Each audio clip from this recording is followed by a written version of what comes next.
あ、おはよう。どう？昨日はよく眠れた？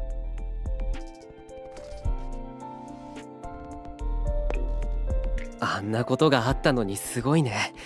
僕は全然眠れなくて。君も寮を出るところ？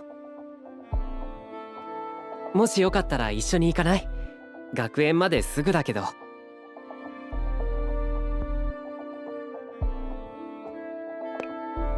じゃあ先に外で待ってるよ。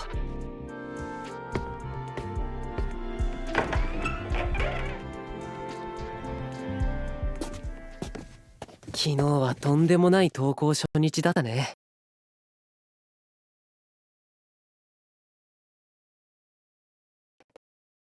うん。異界とか怪異とかいろいろ聞いたけど信じられないようなことばかりだったね。手足が虎になって怪物と戦うなんてまるで漫画みたいだ。だけど昨日見たことは全て本当で、僕たちと同じように危険な目に遭う生徒がいるかもしれない。それを守れる人間が他にいないんだとしたら、僕たちが何とかしないと。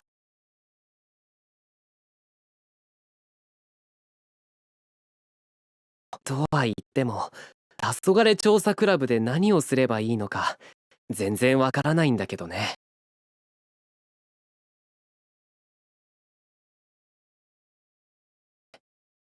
うん、そうだね。太宰さんも協力してくれるって話だから、今後の活動についていろいろと相談してみよう。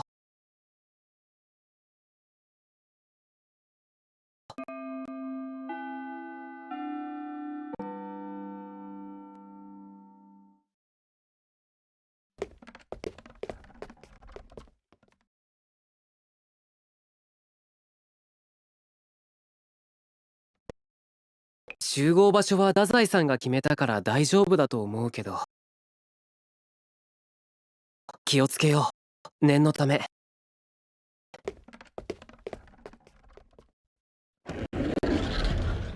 うわー。あれ、太宰さん？いや、おはよう、二人とも。おはようって、もう夕方ですけど。え？あ、ほんとだ。これではまた夜に寝られなくなるな。もしかして太宰さん寝てたんですか？ここで？ここは誰も来ないから昼寝をするには最適でね。暇を潰すのにちょうどいい場所なんだ。暇つぶしじゃなくて単にサボっているだけですよね。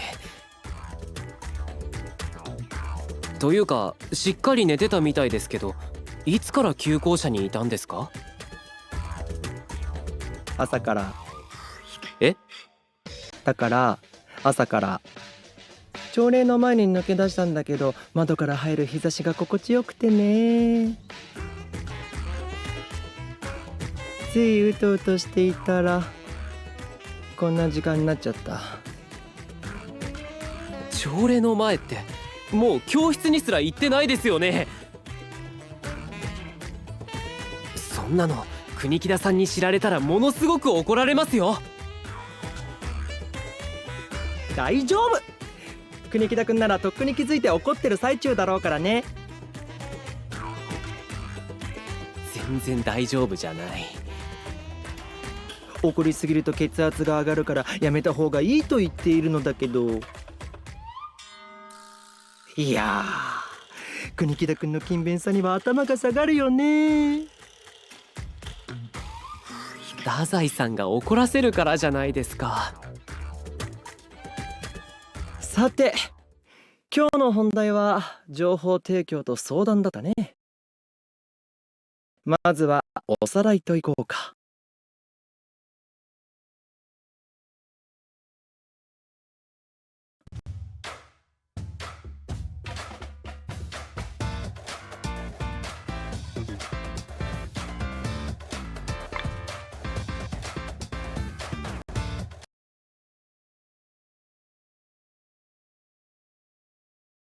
さて、今日の本題は情報提供と相談だったね。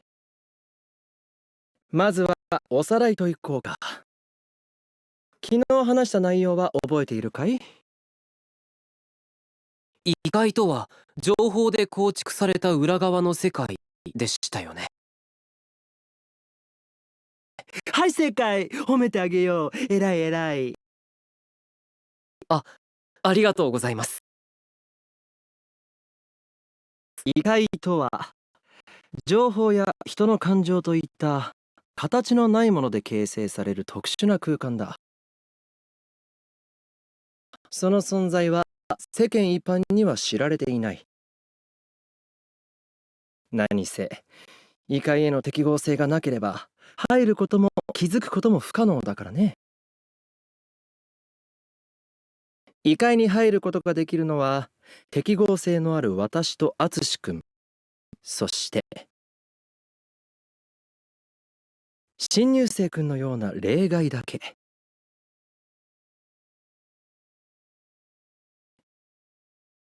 異界に適合していない人間がその内部へ侵入するというのは極めて稀だ。何せ適合者が異界に入る瞬間、その体に触れていなければいけないからね。普通に起こりうることじゃない。誰かを助けようと手を伸ばす人間でなければね。君のように。ま、異界の概要についてはこんなところだろう。私が調べた限り、異界という現象は古来より名前を変えて存在している。君たちも昔話で聞いたことがあるはずだ。何の前触れもなく突如人間が消える。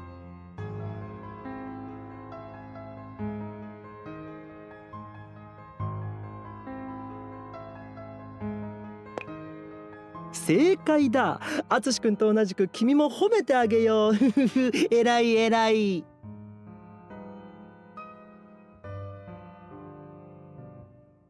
昔の人々は人が忽然と消えた際、神の機嫌を損ねたことが原因だと考えた。だが実際は異界に入って出てこられなかったということなのだろう。たとえ脱出できたとしても異界の存在を知る由もないからね。だが近年異界の発生数が増加したことで、私たちのように真実にたどり着く人間が現れたというわけだ。異界の増加？何かあったんですか？おや、淳くん。歴史の授業は苦手かい？近代化さ。時代が進み、人が集まって街を成すと、自然と情報も数を増していく。要するに、一回の発生源が増加してしまったというわけだ。特に学校は、情報が集まるには最適だ。同年代の子供だけで構成されるコミュニティは、噂や共通認識の宝庫だからね。じゃあこの大間学園も異界の発生に適しているってことですか？もちろん。中高一貫で目の前に小さいが寮もある。程よく閉じられていて、情報の蓄積にはもってこいだからね。多くの学生が共有した情報はやがて異界を発生させることになる。君たちも経験しただろう。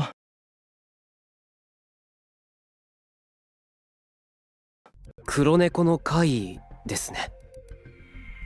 ああ、そうだ。学園に出没したという黒猫の噂。あれは黒猫は不吉だという迷信をもとに、黒猫を見かけた生徒が勝手に騒ぎ立てただけの内容だった。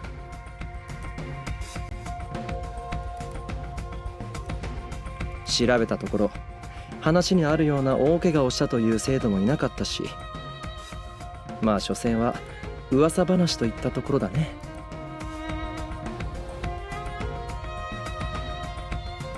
しかし怪異は怪異だ。異能を持たない人間にはそれだけで十分な脅威となる。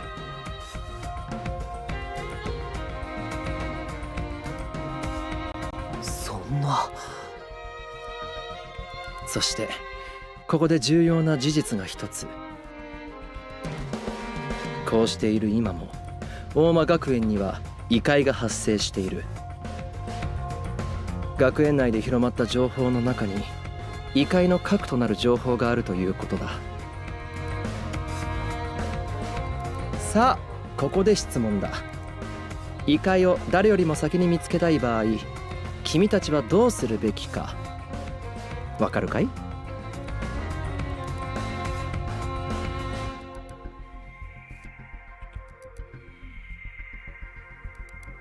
大正解。君は優秀な生徒のようだね。大間学園で流行っている噂や怪談話、そういった情報を調べていけば、異界を見つける手がかりになる。どうやら黄昏調査クラブの活動方針は見えたようだね。はい、ありがとうございます。学園内で流行っている噂や怪談話を調べて、誰よりも早く異界にたどり着く。それができれば誰も傷つかなくて済むんだ。淳君は本当に誰かを助けることが好きだね。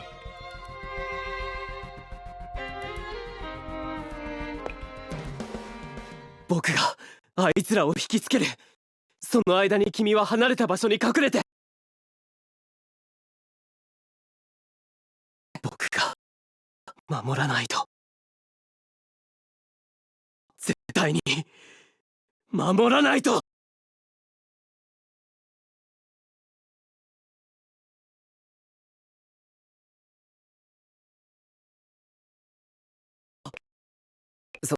そんなに危なっかしいかな。さてと、それじゃあ肝心なところも教えたし、あとは2人に任せるよ。え？太宰さんも一緒に学園内の調査をしてくれるんじゃないんですか？残念だが私は忙しくてね。できる限り力は貸すつもりだが、常に協力することはできないだろう。それってサボっているだけじゃ。それに異界探索も君たちなら私の力を借りずとも行えるはずだよ。買いかぶりすぎです。まだ僕たちは力が使えるようになったばかりですよ。大丈夫大丈夫。君たちならすぐに使いこなせるようになるさ。本当ですか？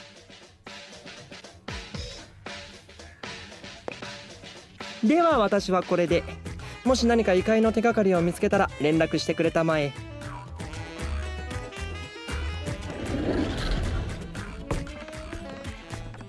本当に言っちゃった。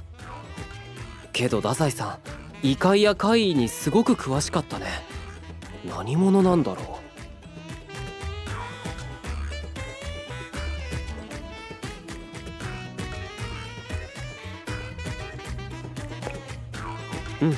そうだね。学園内の情報収集、流行っている噂の調査。そうすれば僕らがいち早く異界を見つけて対処できるはずだ。とはいえもう放課後だから帰った生徒も多いと思うし、調査は明日からかな。それじゃあ僕たちも帰ろう。ってあれ？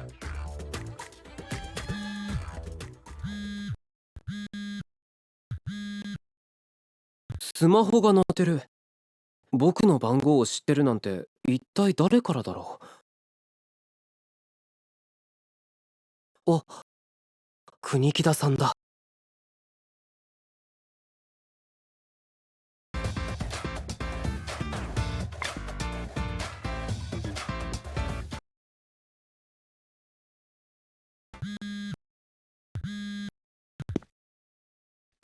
はい、もしもし。国木田だ。すまないが、今少し話せるだろうか。あ、大丈夫です。実は、お前にちょっとした仕事を頼みたいのだが。わかりました。やります。まだ何も言っておらんだろう。せめて内容を聞いてから返事をしろ。すみません。頼みたいのは、お使いのようなものだ。生徒会報の原稿を確認してもらうため、小田先生に渡してきてもらいたい。それだけですか？ああ、それだけだ。原稿は小田先生に預けてくれれば、後で俺が回収しておく。本当は生徒会に入ったばかりのお前に余計な仕事までさせたくないのだがな。帰るついでで構わんから原稿だけ届けてもらえると助かる。わかりました。だったら今から受け取りに行きます。ちょうど帰ろうと思っていましたから。そうか。それであれば生徒会室で待っている。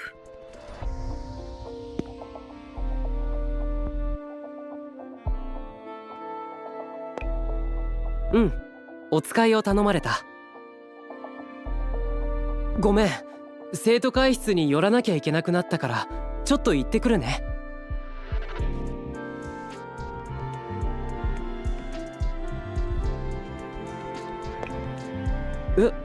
君も？ごめんね。ありがとう。じゃあ一緒に行こうか。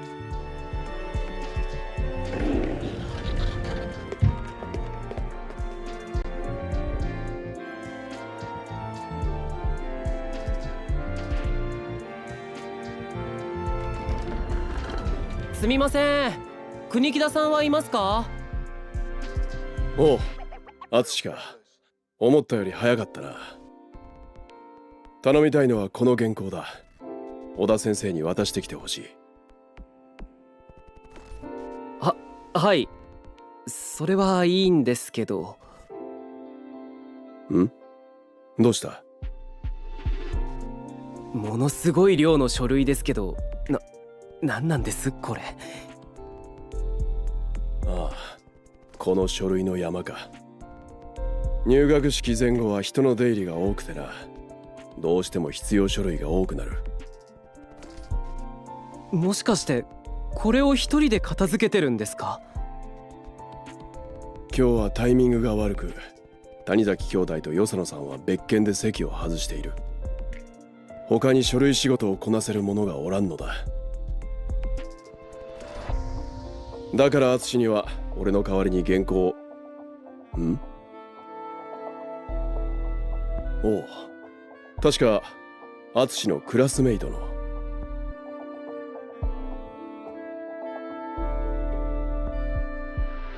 すまんな、敦一人だと思っていたから気づくのが遅くなった。もしや敦と遊びにでも行くところだったか。だとしたら悪いことをしたな。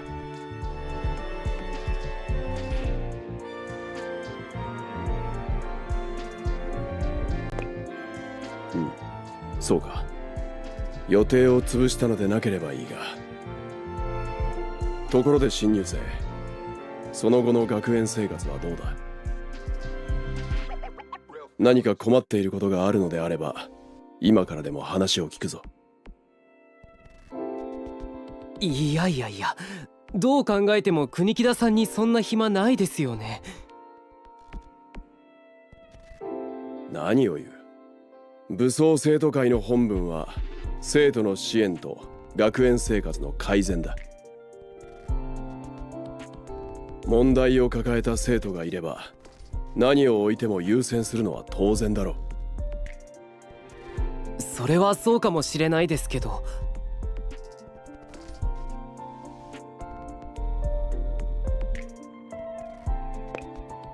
本当か？それなら構わんのだが。それよりも問題は国木田さんです。こんな量の仕事を一人でこなすなんて無茶ですよ。そうは言っても嘆いたところで書類は減らん。誰かがやらねばならんのならば俺がやるのが最適だろう。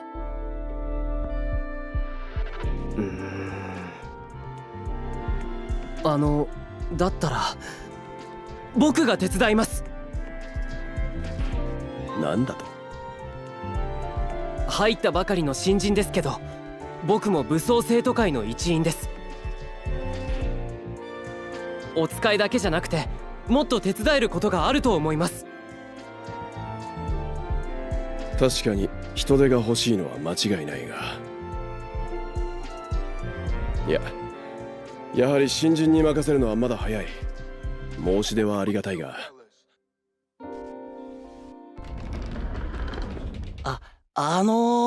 すみません。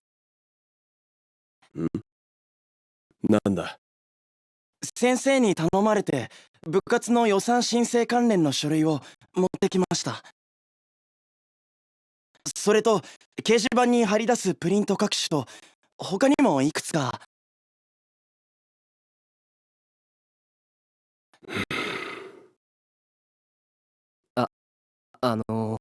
国木田さん、やっぱり一人でこの量は。そうだな。背に腹は変えられん。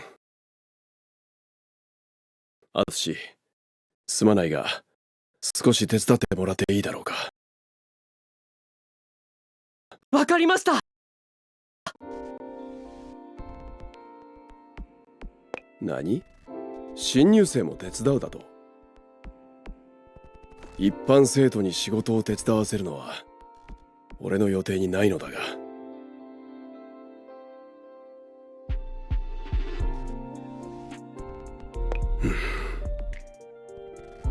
今は一人でも助力が欲しい。すまないが頼めるだろうか。こちらが手助けするより先に助けられたな。感謝する。それでは仕事に取り掛かるぞ。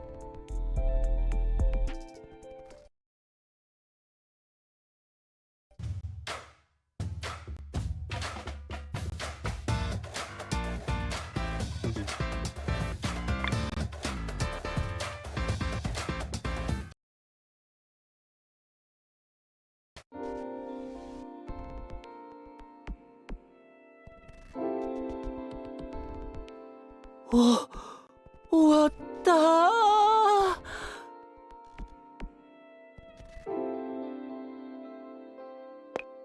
ー。助かったぞ二人とも。お前たちがいてくれなければ俺の予定は大幅に遅れていただろう。いえ、僕の片付けた書類なんて国木田さんの10分の1くらいですから。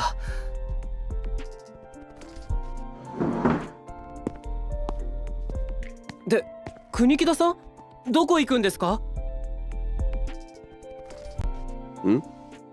次の仕事に決まっているだろう。次の仕事？まだ何かあるんですか？何を言っている。最初お前に頼むはずだった原稿のことを忘れたのか。それに今日の予定はまだ半分も終わっておらん。半分？安心しろ。お前たちを付き合わせようとは考えておらん。あとは俺一人でも十分だ。お前たちには助けられたな。感謝する。国木田さん。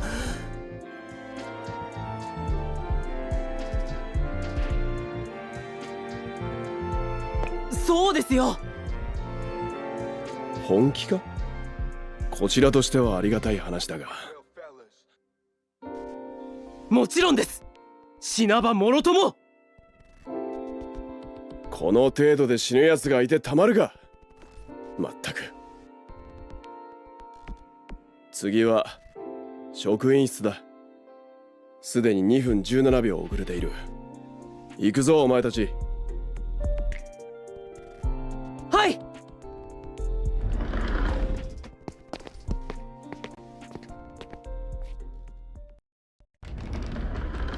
失礼します。小田先生はいらっしゃいますか？どうした国木だ？はい。生徒会報の原稿ができましたのでご確認いただこうと。生徒会報？確か生徒会の書記は太宰じゃなかったか？いつものことで恐縮ですが、朝から見当たらないのです。そうか。さっきまでここにいたんだが。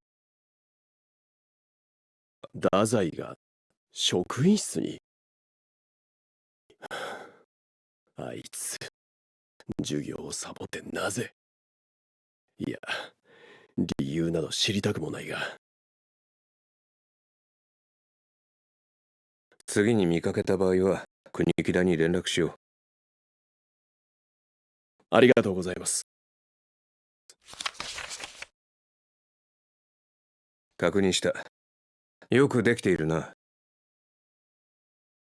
恐縮です。では早速コピーして校内に貼り出しますので、印刷室の鍵をお借りします。ああ。あとは任せた。はい。それでは失礼します。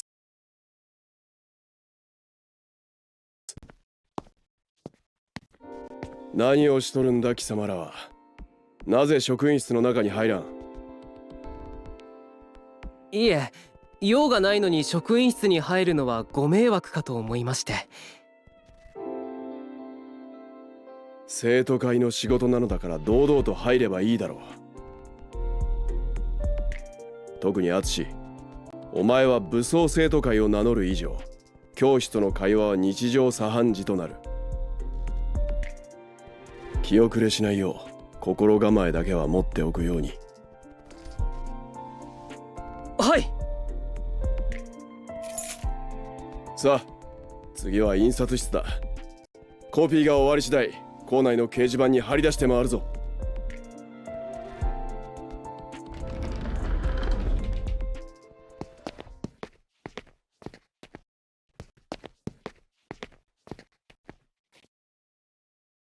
よし、これで全ての掲示板に貼り出せたな。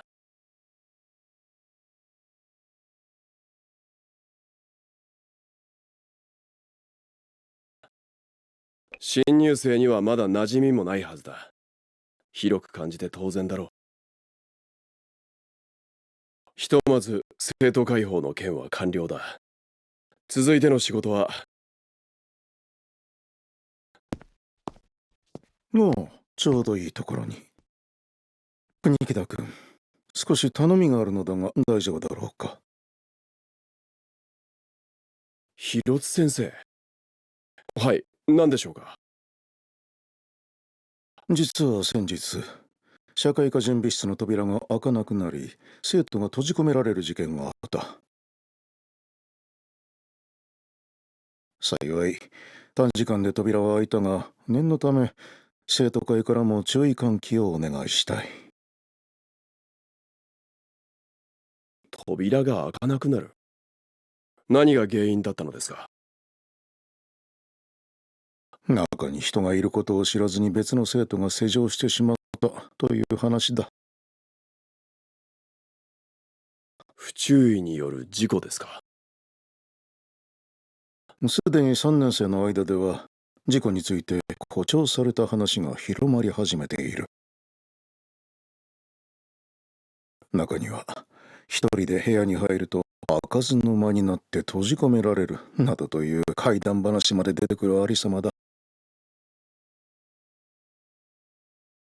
開かずの間ですか？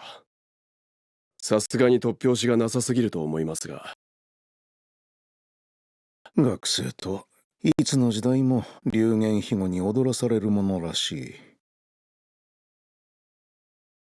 とにかく一度生徒会には情報を共有しておこうと思ってな。なるほど。承知しました。我々の方でも校内放送で全体周知を行おうと思います。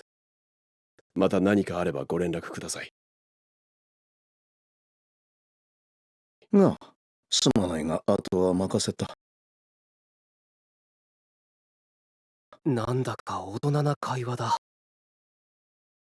先生たちとも堂々と話してるし、本当にすごいね。お前たち、何をしている？早く生徒会室に戻るぞ。はい。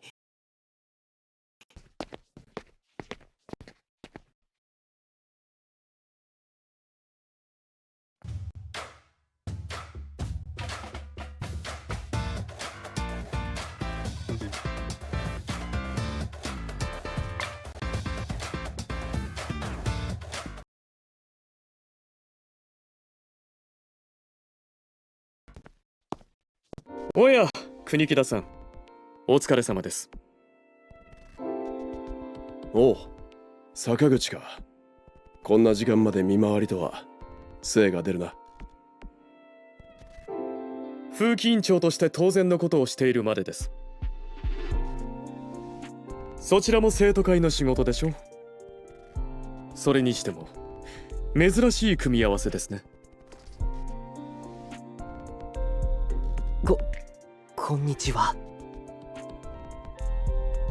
この二人には少し仕事の手伝いをしてもらっていたところだ。手伝い？そちらの新入生は生徒会ではなかったと記憶していますが。わざわざ手助けを申し出てくれてな。今は雑用をしてもらっている。なるほど。中島君と同じくお人よしというわけですか。ところで坂口、風紀委員の方は順調か？何か問題があれば話を聞くが。こちらは問題ありません。今は新学期ということもあり、違反者も少なく平和な時期ですから。2年や3年は早めに気が緩む可能性もありますが、睨みを利かせていればバカな真似はしないでしょう。心配があるとすれば、むしろ生徒会の方ではありませんか？明確な問題児を抱えていますから。問題児だと？我々武装生徒会に風紀を乱すような輩がいるとでも？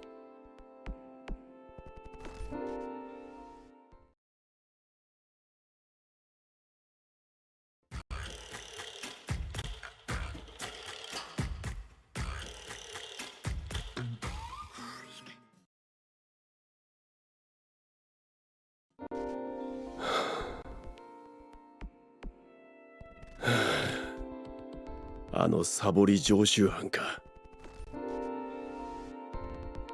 あ、国木田さんがすごいため息をついてる。そう落ち込まないでください。これはあなただけの問題ではありません。太宰君の問題行動を抑えられない僕にも責任はあります。そうか、坂口も太宰を捕らえるのに苦労していたな。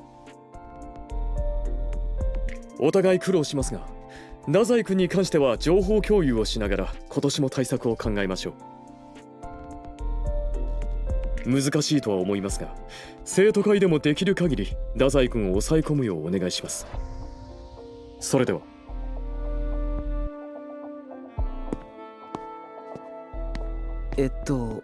国木田さん。大丈夫だ。この程度の進路いつものことに過ぎん。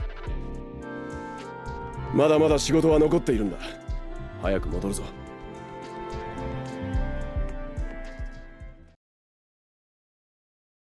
あれ？生徒会室の前に誰かいますよ。もう日が沈むというのに、一体誰だ？戻ったか、国木だ。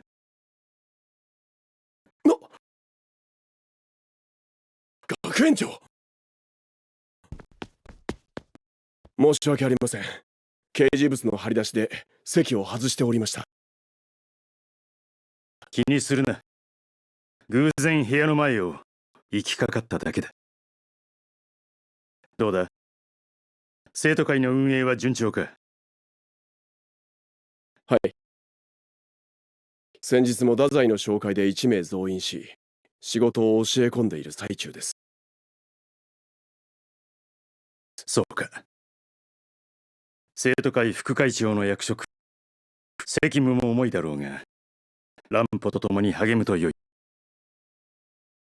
はい。なんだかすごいね、国木田さん。いろんな先生たちと対等に話してて、学園長からも頼りにされてるみたいだし。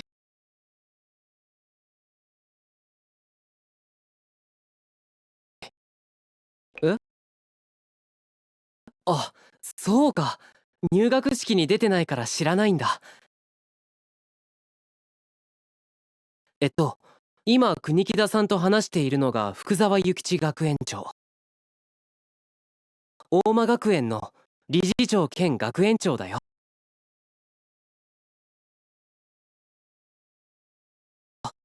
普段はほとんど会わないだろうけど、覚えておくといいと思うよ。それにしても国木田さん、いつもこんな風に仕事してたんだ。太宰さんの仕事まで肩代わりしてるし、本当に何でもできる人なんだな。おや、私のことを呼んだかい？おお！びっくりした。急に後ろから話しかけないでください。ひどいなあ。名前を呼ばれたから答えただけだというのに。というか太宰さん、今まで何をしてたんですか？何？ちょっとした調べ物をね。そちらも一段落ついたから戻ってきたんだ。そろそろ仕事を手伝ってあげなければ国木田君も限界だろうから。何が限界だろうからだ。貴様が全ての元凶だろうが。やあ国木田君。やあではない。貴様の身勝手で武装生徒会の予定がどれほど遅れたことか。今日という今日は逃がさんぞ。まずは手つかずの仕事の全部に目を通してもらう。グイ。あれ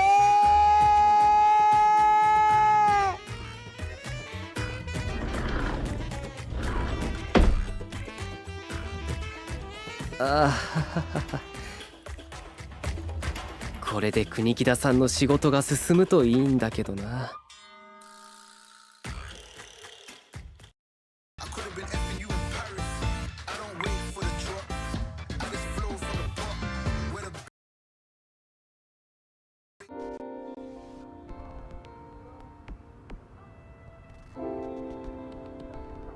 昨日はごめんね。武装生徒会の仕事を手伝わせちゃって。でも君のおかげで国木田さんも助かったんじゃないかな。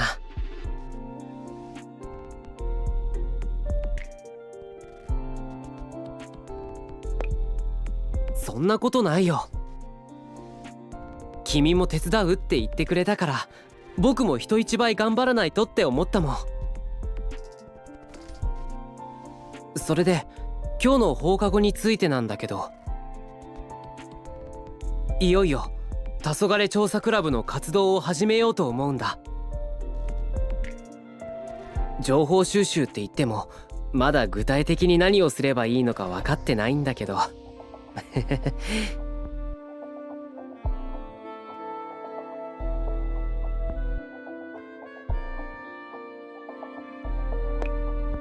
地道に行くと生徒への聞き込みとかになるのかな。今はまだ問題が起きていないけど、いつ異界が発生するかわからないから、誰も異界に巻き込まれないように僕たちで対処していこ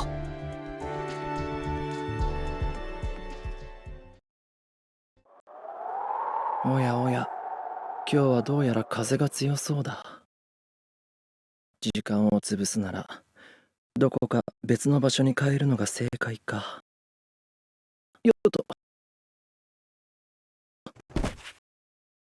そろそろかな。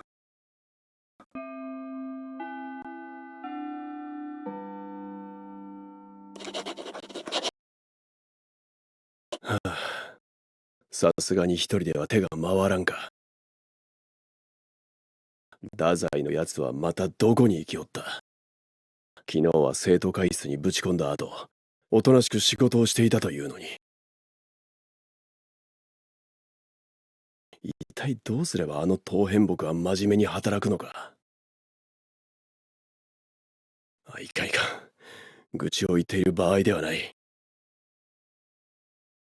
明日になれば他の生徒会メンバーも予定が片付くと聞いている。なんとか一日持たせなければ。そういえば目安箱を開封する仕事も残っていたな。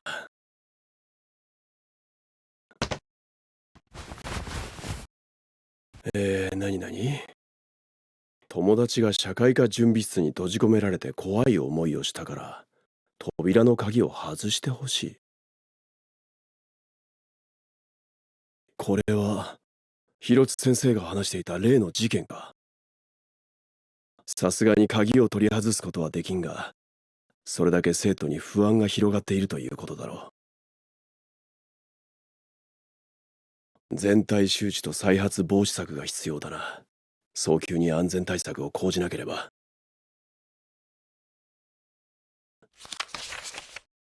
生徒が閉じ込められたのは不注意ではなく開かずの間の仕業。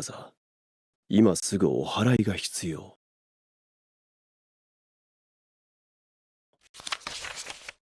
開かずの間に閉じ込められそうで一人で教室に残るのが怖い。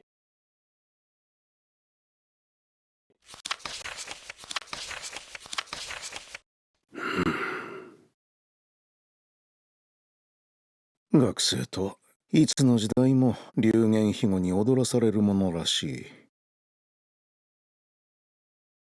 それにしても踊らされすぎだ。どれもこれも例の事件を開かずの間に結びつけおって。本当にそのような怪談話が真実だとして武装生徒会にどうしろと言うんだ。無茶を言うな。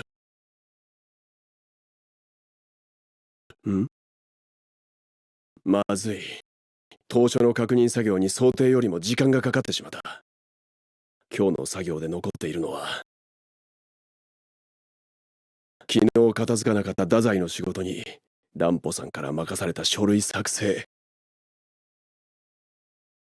与謝野さんから上がってきた新調する備品リストの確認、各部活の予算管理と5月の生徒総会に向けて準備を。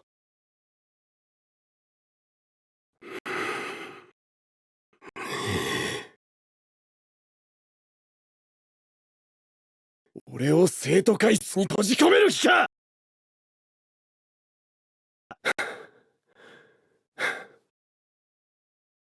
落ち着け。冷静になれ。どうなったところで目の前の仕事は消えん。まずは簡単なところから手をつけるとしよう。乱歩さんに任された書類は、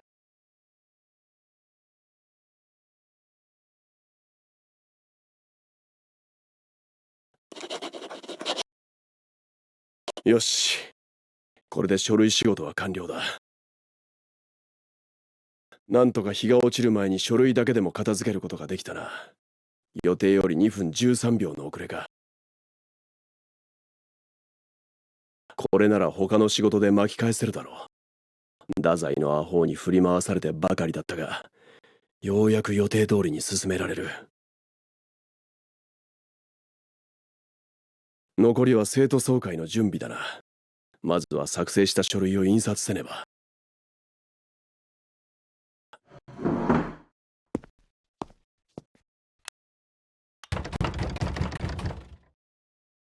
ん？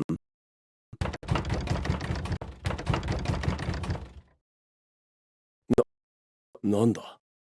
扉が開かない？このような時に運のない。仕方ない。窓から廊下に出るとしよう。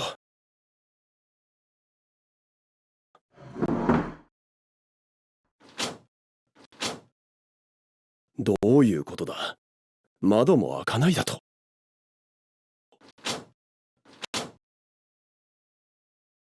中には一人で部屋に入ると開かずの間になって閉じ込められるなどという怪談話まで出てくるありさまだ。生徒が閉じ込められたのは不注意ではなく開かずの間の仕業。今すぐお祓いが必要。バカな。これではまるであの噂通り閉じ込められた。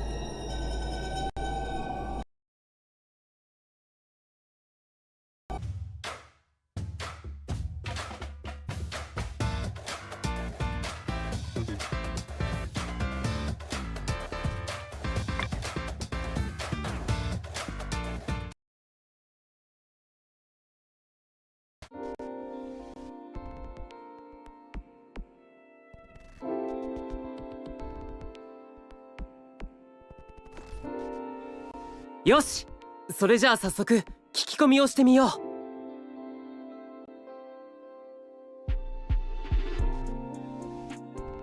ひとまず1年の教室からかな。いろんな人から話を聞いて。国木田くんが困っていそうな気配がする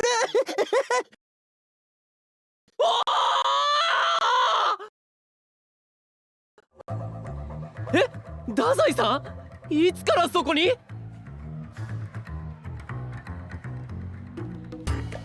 いやー、ごめんね。面白そうな気配を感じてつい大声を出してしまったよ。いや、いつからいたのか聞いてるんですけど。ほらほら、淳くんに新入生くん、今すぐ行かなくては。行くってどこにですか？無論国木田くんのもとにさ。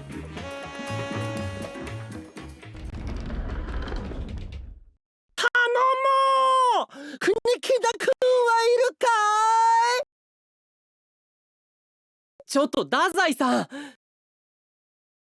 国木田さんが仕事してるのにふざけてたら怒られてってあれ？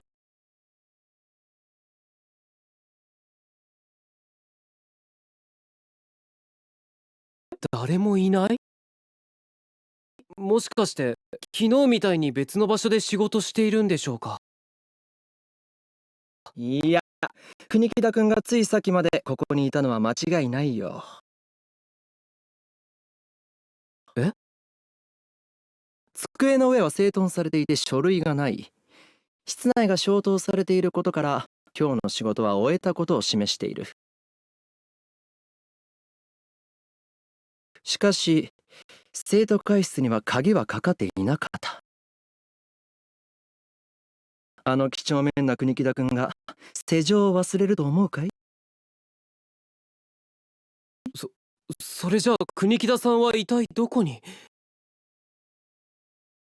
その答えは私たちの探し物が教えてくれるはずだ。これって入り口。言ってしまえば異界へとつながる通路のようなものさ。君たちも急行車で入ったことがあるだろう。はい、踊り場にあった大鏡から。異界への入り口は景色を反射するものに出現する。鏡はその最たるものだ。君たちは大鏡から異界へと入った。そしてここでは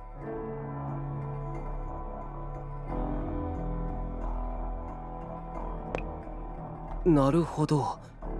ってちょっと待ってください。今悪い想像が頭をよぎったんですけど、国木田さんがいないのって。ああ、おそらく淳君の想像通りだろう。国木田君は現在異界の真っ只中にいる。そんな。でもおかしいですよ。なんで急に異界が現れたんですか？昨日は僕たちも生徒会室でお手伝いをしていました。その時は何ともなかったのに。おや、生徒会の手伝いをしたなら噂話は耳にしたんじゃないかな。え？今学園の3年生の間で開かずの間という噂話が取り沙汰されている。元をたどれば学校の階段からなのだろうが、今の噂は社会科準備室の事故から連想されてのものだ。一人で部屋にいると閉じ込められる。何か聞き覚えはないかい？開かずの間。あっ！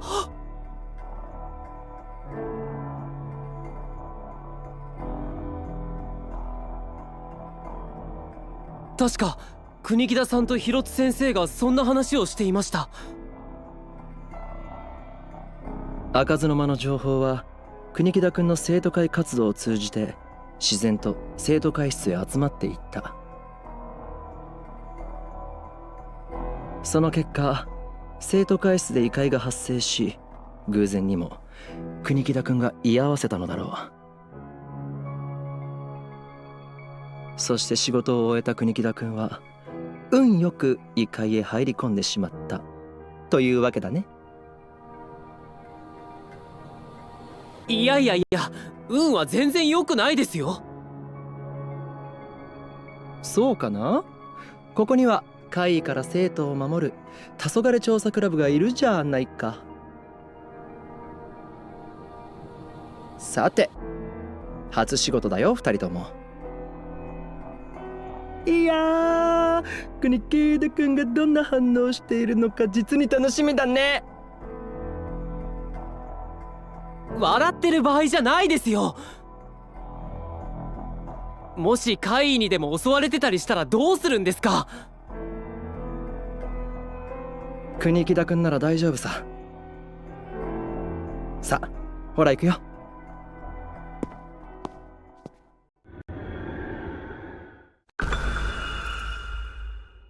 ちょっと太宰さん？行っちゃった。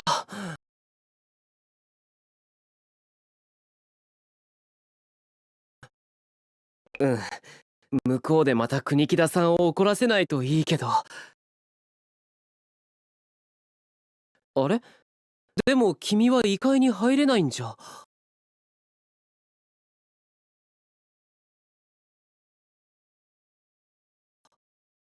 スマートフォン？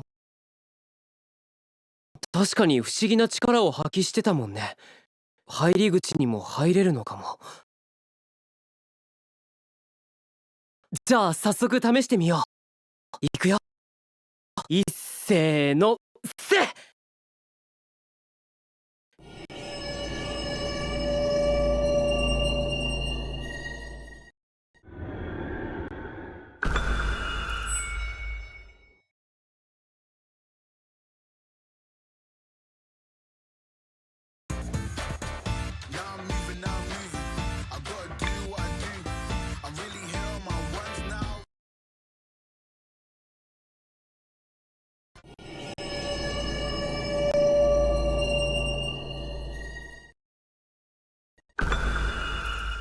あれ、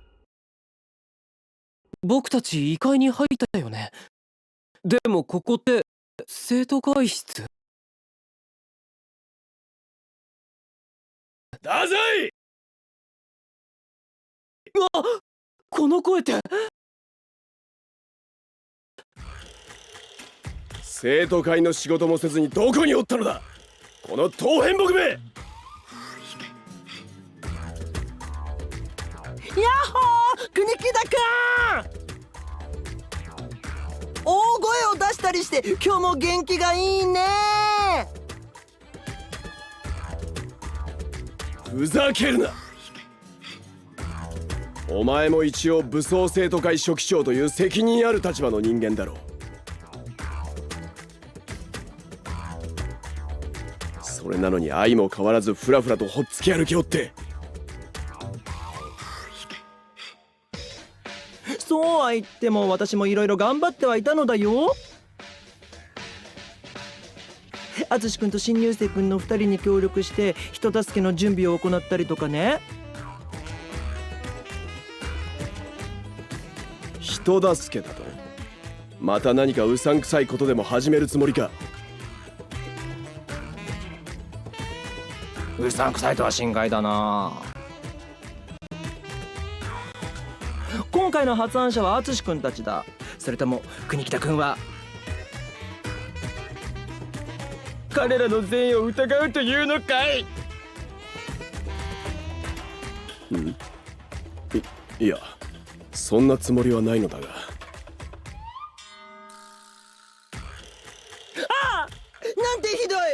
あの二人の善良な気持ちを信じないだなんて。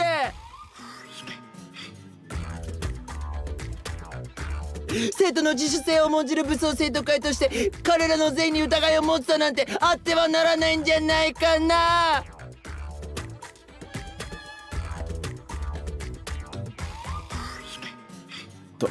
確かに配慮に欠けた発言だったかもしれん。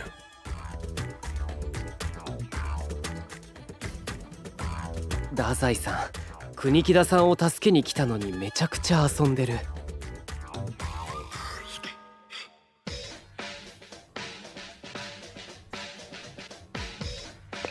そうだね。太宰さん、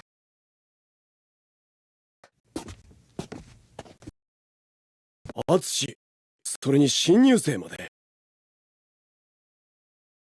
やあ2人ともどうやら2回目も問題なく異界に入れたようだね。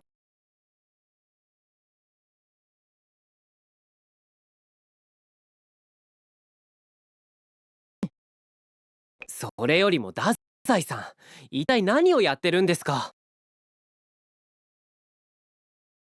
僕たちは国木田さんを助けるために来たんですよね。いやあ国木田君の反応が面白くてついね。太宰、貴様はまた俺のことをからかって遊んでいたのか？国木田君は叩くと実にいい音が鳴るからね。まあ遊びの話はこの辺りにしておこうか。それより国木田君、君もこの空間の異質さには気がついているだろう？当然だ。この部屋の異変に気づかないわけがないだろう。生徒会室をうまく模しているが、この部屋は一切の出入り口が閉ざされている。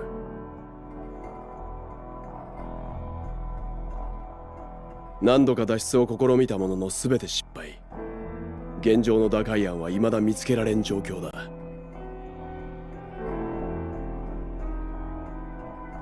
なのにお前たちはどこからともなく部屋の中へ現れた。どういうことかしっかり説明してもらうぞ。もちろんだとも。では現状について説明しよう。国木田君にも理解してもらえるようにね。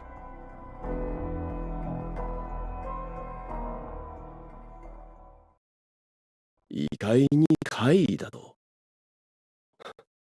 にわかには信じられんな。だけど国木田君は私の説明が嘘ではないと分かっているだろう。それは。私たちはこの異常事態がどういうものかを知っている。脱出の方法もだ。であれば私たちを信じるのがこの状況の最適解じゃないかな。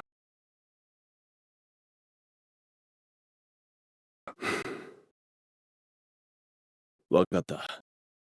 異界とやらの脱出のため、太宰の方針に従おう。しかしどうやって脱出する？外に出られそうな場所はどこにもなかったぞ。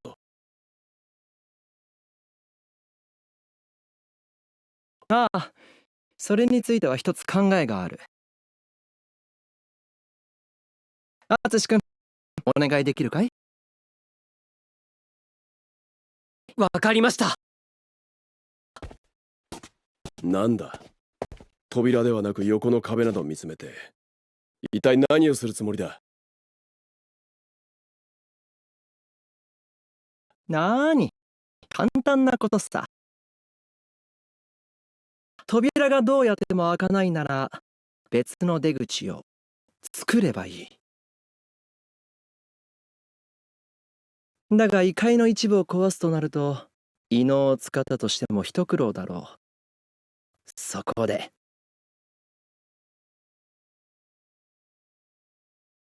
力が足りないなら力を上乗せすればいい。新入生くん、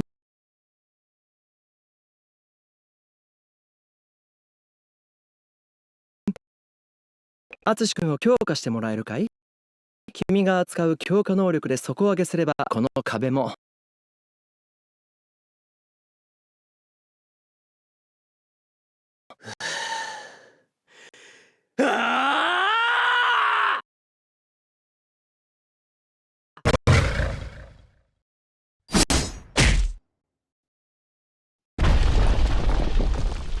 おや。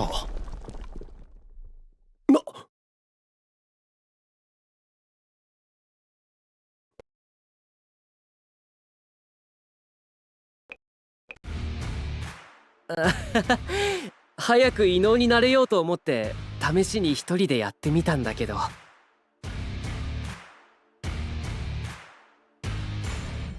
異界の壁を一撃で破壊。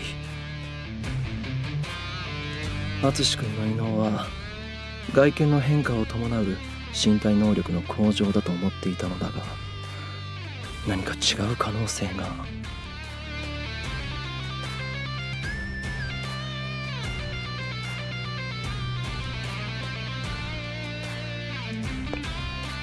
うん、僕も驚いてる。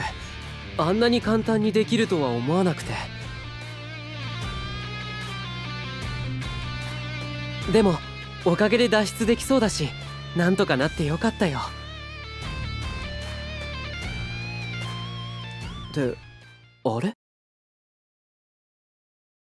どうしたんだい淳君。うわ、なんだこれ。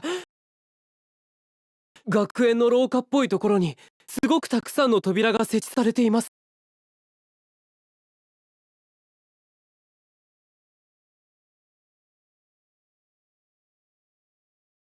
無数の扉。なるほどね。その廊下はいわば舞台裏だろう。生徒会室以外にも社会科準備室などの閉じ込められる危険性のある部屋。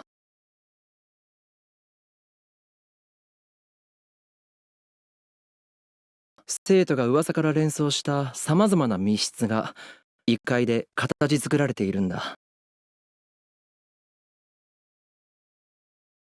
本来であれば開かずの間からは出られないから、普通入ることのできない異界の連絡通路といったところかな。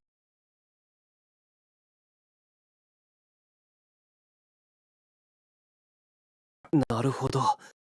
じゃあこの廊下を進んでいけば。おそらく異界の核にたどり着けるはずだ。さて、そうと分かれば話は早い。それじゃあ早速外に出て。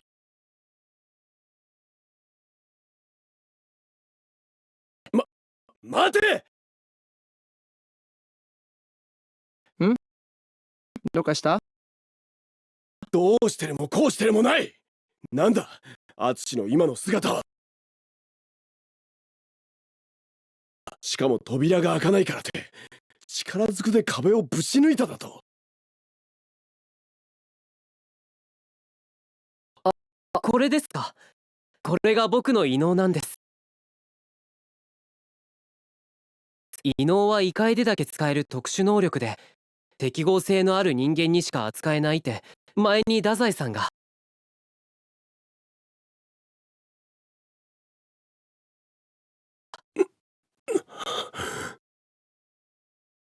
さすがの国木田君も驚きで声が出ないようだね。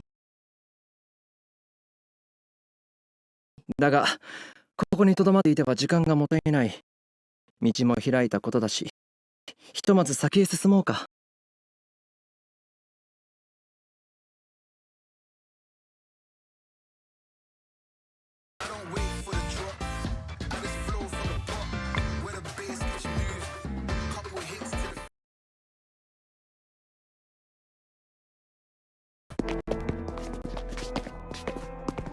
異界を脱出する方法、それは異界の核である怪異を倒すことだ。発生原因を潰せば自然消滅する。わかりやすい理屈だな。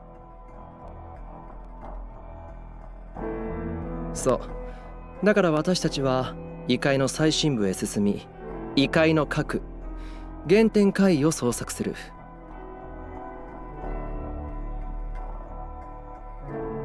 原点怪異。先ほどから襲ってくる大量の怪異とは違うのか。それは普通の怪異。溢れた情報から発生した有象無象だよ。きちんと原点怪異さえ倒せれば、私たちは晴れて帰還できるということさ。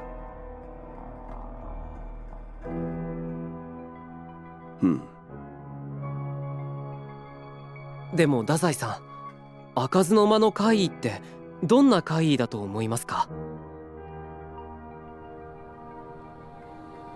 もしかして部屋と戦うんでしょうか？ちょっと想像がつかないというか。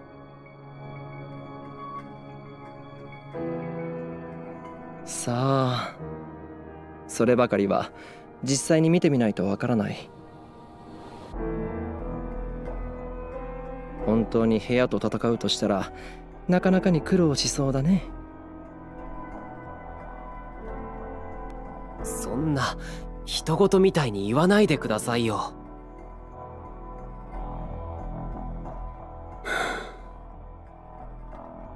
太宰、そのことで一つ聞きたいことがある。はいはい、なんだい国木田君。異界に入れるのは適合性のある人間だけ。確かそういう条件だったな。では敦のように俺にも異能があるということなのか？ある。何？それでは。けどいつ異能に目覚めるかは本人次第でね。国木田君の異能が今すぐ発現するかどうかは不明だ。敦君のようにすぐ目覚めることもあれば、発現する前に怪異と対峙し犠牲になることもある。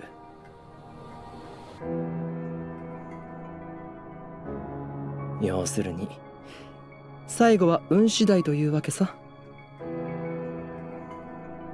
そうか。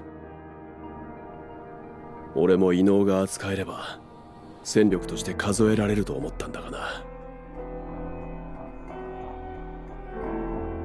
脱出のために少しでも確率を上げられればよかったんだが、難しいようだ。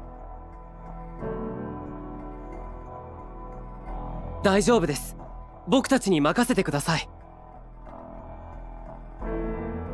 前衛担当の僕と支援担当の、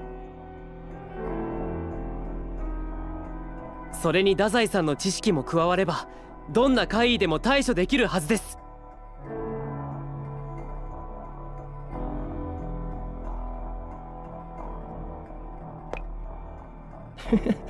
どうやら二人ともやる気満々のようだ。まあ怪異のことは私たちに任せたまえ。国木田君はどんな異能が欲しいかでも考えておくといいさ。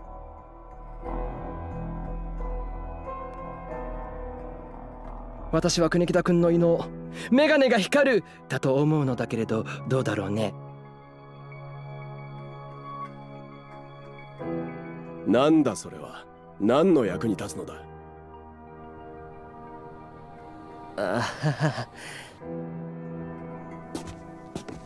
異能か。俺も敦のように何かに変身したりするというのか。ダメだ。全く想像ができん。本当にそんな超常の力が俺にも秘められているのか。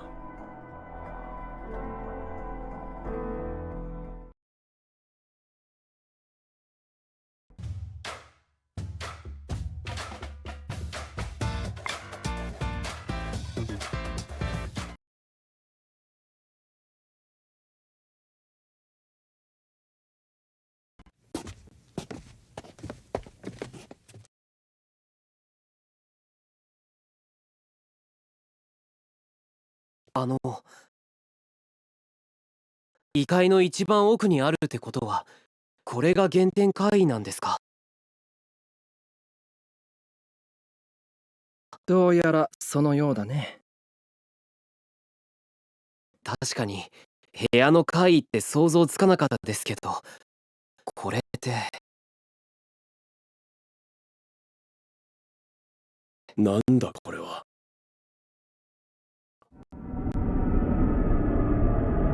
扉ですね。扉だな。扉だね。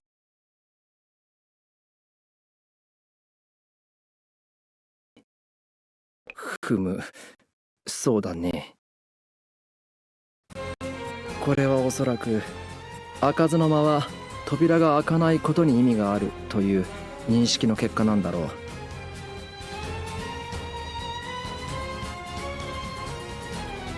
部屋ではなく扉、生徒を閉じ込めるものという恐怖、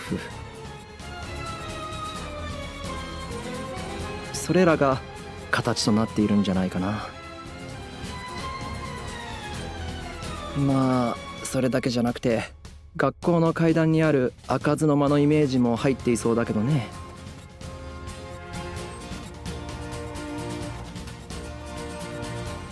確かに一筋縄では開かなさそうな形をしていますもんね。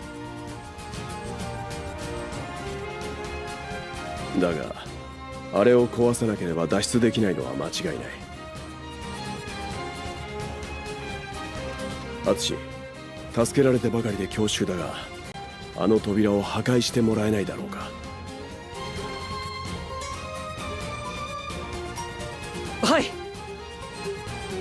すごく硬そうですけど、勢いをつければ。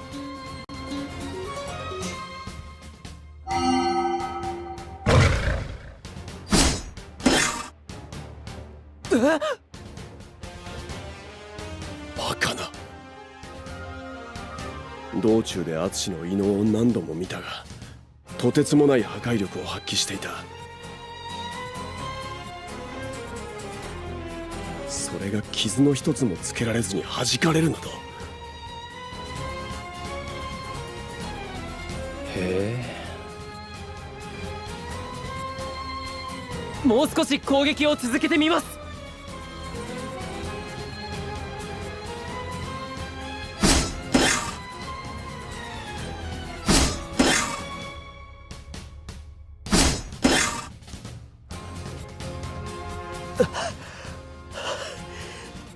そんな。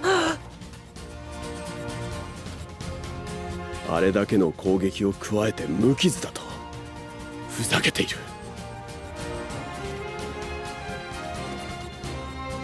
元凶である怪異を倒さなければ脱出できないのだろう。ならこの場合はどうすればいい？脱出を諦めろとでも言うのか？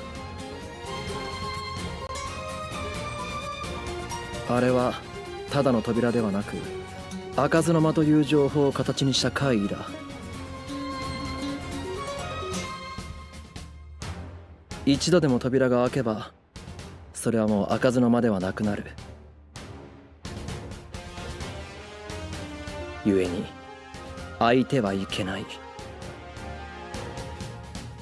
あの扉は絶対に開かないという約束事の上に存在しているんだ。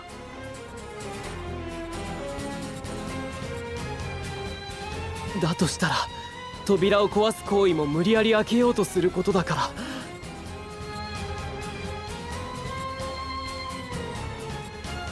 攻撃は全部弾かれるというわけか。クソ。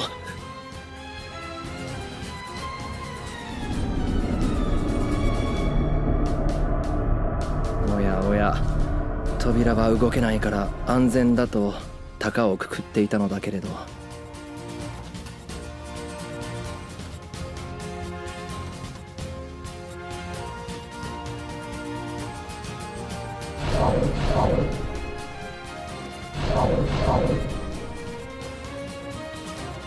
まさか雑魚を集めて私たちの対処に当てるなんてね。まずいぞ。このままでは囲まれる。でも怪異を倒さないと異界を脱出できなくなる。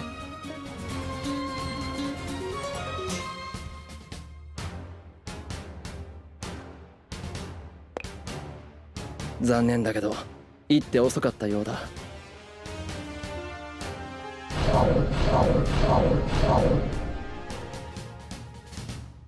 困ったね。逃げ場がなくなってしまった。何をのんきに言っている？危機的状況だとわからんのか貴様。いいから自慢の悪知恵で何とかしろ。そうだね。では私のそばから絶対に離れないよう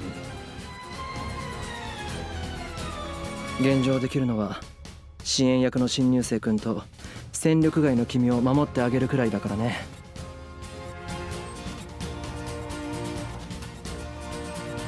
アトシ君、タイミングは私の方で指示する。雑魚敵の一角を崩したらこの二人を担いで脱出することは可能かい？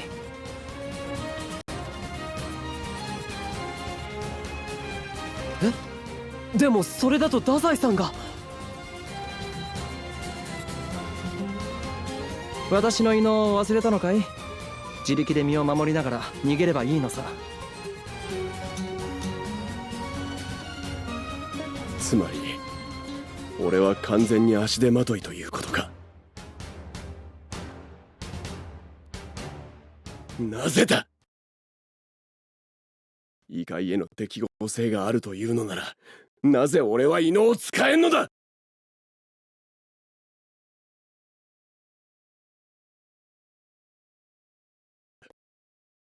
頂上の力などいらん。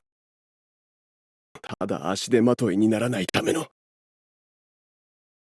後輩たちを危険から守るための、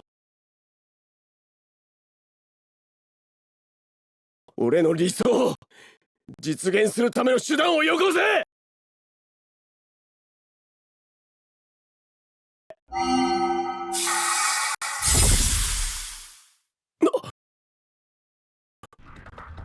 おお、これは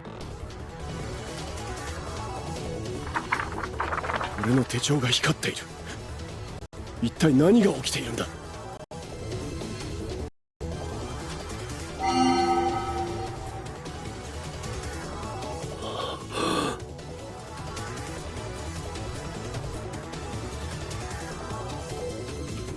理解した。これが俺の異能なのだな。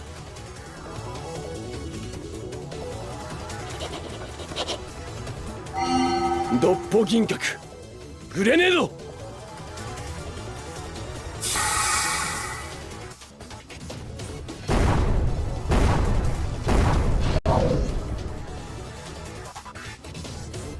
すごい。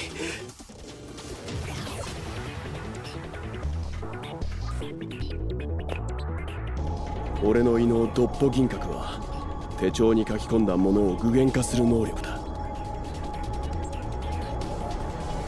手帳のページより小さいもの、そして俺自身が視認して機能を理解しているもの。制限はあるが手帳のページが続く限りさまざまな武器道具を用意できる。自身の発想と見識が力になる異能。なるほど、実に国木田君らしい力だね。ザコは蹴散らした。今のうちにもう一度海に接近するぞ。でも近づいても攻撃が効かないんじゃ。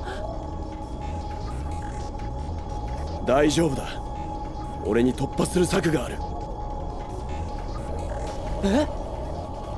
あの扉は俺が開けてみせる。行くぞ。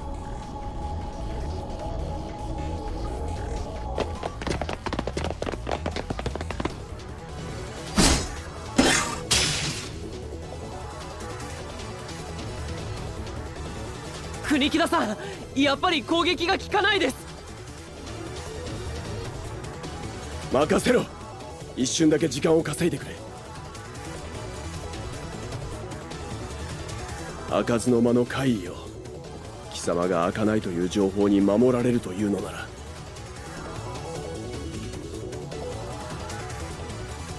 こちらは開ける手段を使うまでのこと。ドッポ銀閣社会科準備室の鍵。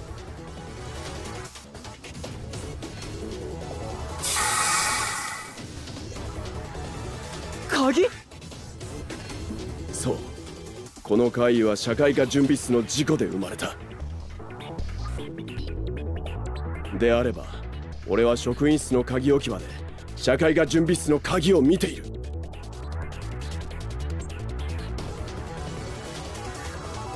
鍵が扉を開けるものだというのは世界中の誰もが知っている共通認識、最も強い情報だ。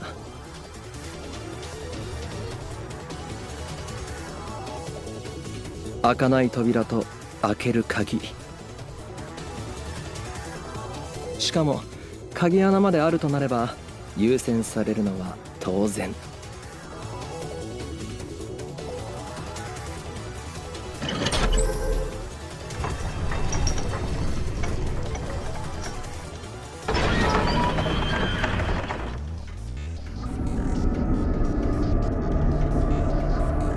扉が開いた。これで開かない扉という情報は破れた。この状態であれば攻撃も問題なく通るだろう。だが怪異が動かない理由もなくなったということは、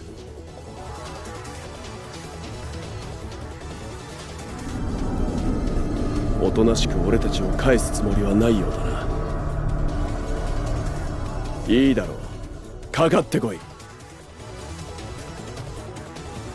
俺の理想を阻む者はどんな相手でも蹴散らしてみせる。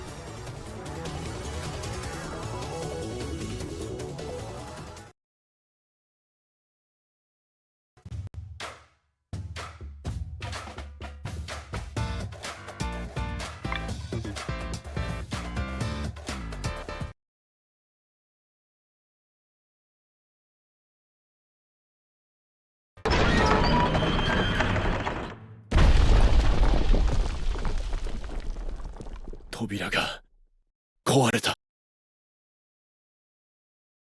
はあ、本当に勝てた。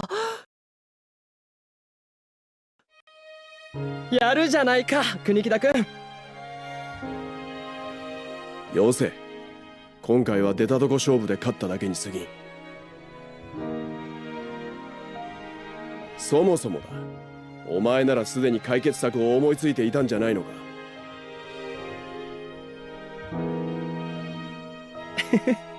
それは買いかぶりすぎだよ。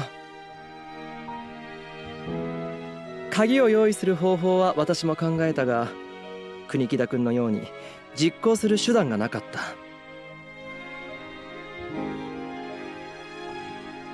それに私の異能、無効化能力は君たちのように使い勝手が良くなくてね。何せ怪異の攻撃は無効化できても、怪異や異界そのものは無効化できない。全てを打ち消せるほど万能ではないんだ。だからこそ他の異能者が頼もしくて嬉しい限りだよ。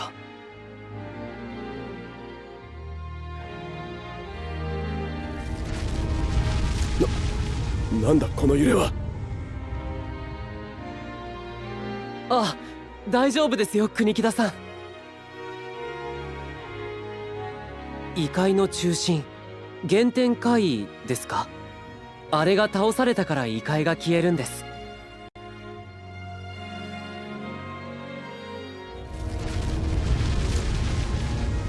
このまま待っていれば現実に帰れます。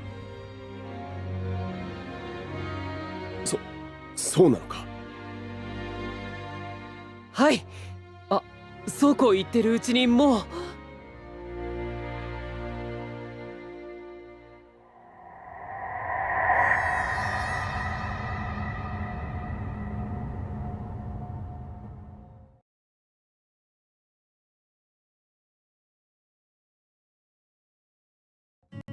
やあやあ、みんなおかえり。私もただいま。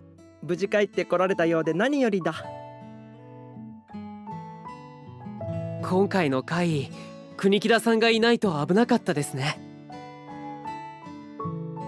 ああ、国木田君のお手柄というわけだ。異界ではこういうことも起きうるから、調査には慎重に挑んだ方が。おや？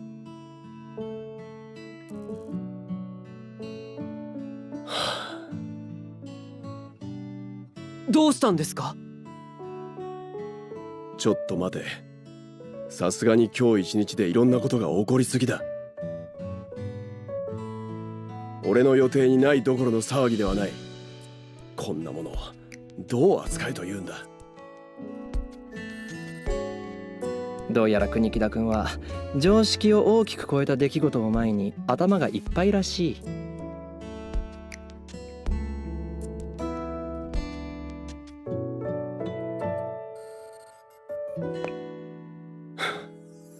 いや、すまない。少々取り乱した。おや、お早い復活だね。後輩たちが平気な顔をしているのに、俺だけ困惑しているわけにもいかんだろう。異界に怪異、そして異能、どれも常識外のことばかりだ。だが太宰と敦、それに新入生はあれらに関わっているんだな。はい。太宰が珍しく後輩と絡んでいると思ったが、こういう裏があったとはな。ひどい言い草だな。それじゃあまるで私が利害関係以外で後輩と関わらないみたいじゃないか。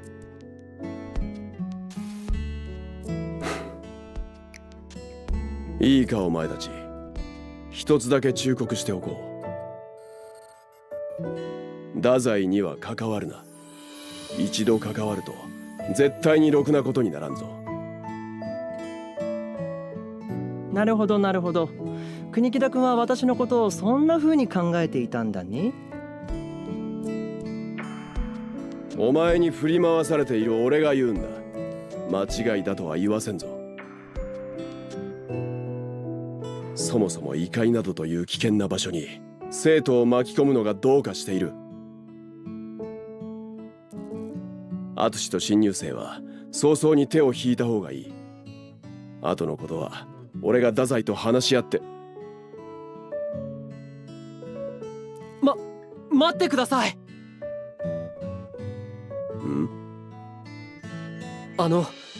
僕たちは太宰さんに誘われてこの活動を始めたわけじゃありません。僕が自分から言い出して異界に巻き込まれる人が出ないようにしようと始めたんです。異界なんていうわけのわからないもので傷つく人を出さないようにする。その活動方針が間違っているとは思いません。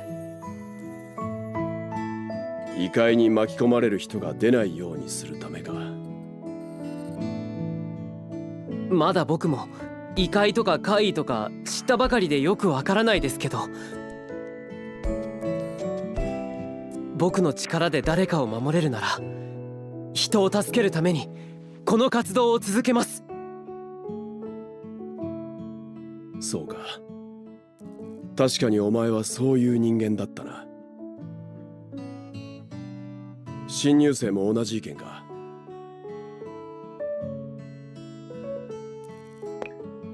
分かった。であれば俺が口を出すことではないな。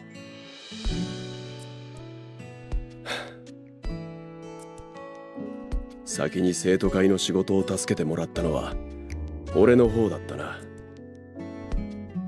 え？であれば今度は俺がお前たちを助けるのが筋だろう。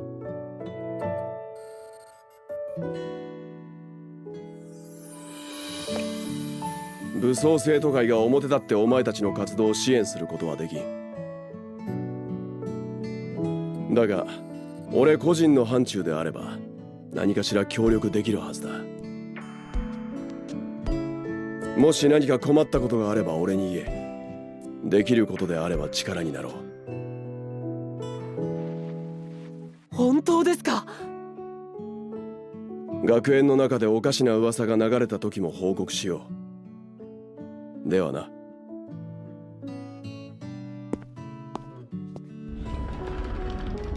これって協力者が増えたってこと？そういうことだね。おめでとう。君たちの行いによって力強い協力者を得ることができたようだ。協力者。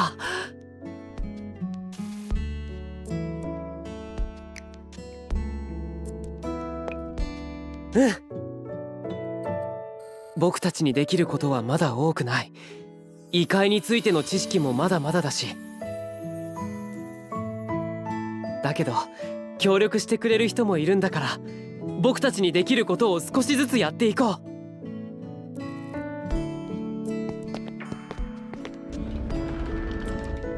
う。なるほど。異界を切り裂き、一部とはいえ破壊した虎の異能、そして適合性のない人間が持つ異能に似て非なる力か。彼らがどのように異界や異能に関わるのか、今後が実に楽しみだ。